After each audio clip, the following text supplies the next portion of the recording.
भाई, चाचा, दीदी, दादी, फूआ, ताई, तमाम जो कैरेक्टर हैं वो बहुत सारे वो अभिनेताओं के हिस्से में आते हैं।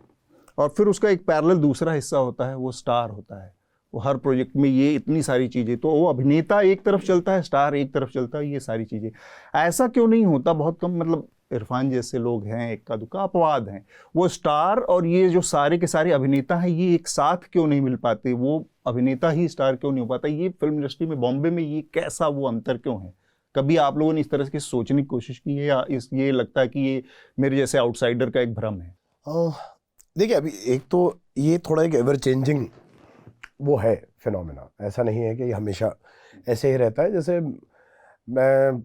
मैं इसका एग्जांपल लूँगा कि अगर RKFC में आप देखें तो RKFC में मानव है, मैं हूँ, जो मुख्य किरदार में आ रहे हैं। कई बार प्रोटैगनिस्ट और हीरो वाला जो फ़र्क है उसमें हम फिर भी एक बार बात कर सकते हैं, पर उसमें भी एक और जो ज़रूरी चीज़ है वो ये है कि वो मैं बोलूँगा कि आउटसाइडर का एक पर्सपेक्टिव ज़्यादा रहता है कि जो बहुत बड़ी कमर्शियल फिल्में होती हैं पैसा कमाने वाली, हम सिर्फ उनको ही जो है मायने देते हैं। मतलब ऐसे वही वाली बात है कि इस लिस्ट में और भी बहुत नाम है। इरफान साहब डेफिनेटली थे ही, पर उसके साथ मतलब मनोज वाजपेयी साहब का नाम नहीं हट सकता है। पुराने ज़माने पे जाऊँ तो मतलब हर वक्त रहे हैं के तौर पे मैं बोल रहा हूँ, बलराज साहनी साहब का नाम नहीं हट सकता है, नसरुद्दीन शाह नाम साहब का नाम है, या ओमपुरी साहब हैं। तो अब बात यह है कि आप अर्ध सत्य को वैसी फिल्म मानेंगे या नहीं मानेंगे से फ़र्क पड़ता है कमर्शियल सिनेमा का। तो आई थिंक कमर्शियल सिनेमा जो है ना वो एक बड़ा अलग गेम है जी। वो जो है अभी ख़ासतौर पे लिबरलाइजेशन के बाद तो जो है ना वो चलता है एडवर्टाइजिंग पे।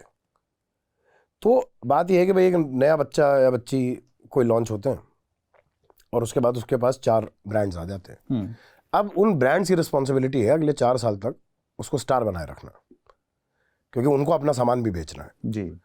तो वो जो एक गेम है, तो आपको बार बार वही चेहरे आपको सड़कों पे, आपको अखबार में, आपको अपने स्क्रॉल करते हुए या कहीं पे भी आपको वही चेहरे बार बार दिखते रहते हैं। पर ज़्यादातर ऐसा रहता है कि उसमें बहुत कम होते हैं जो बड़े अच्छे अभिनेता होते हैं।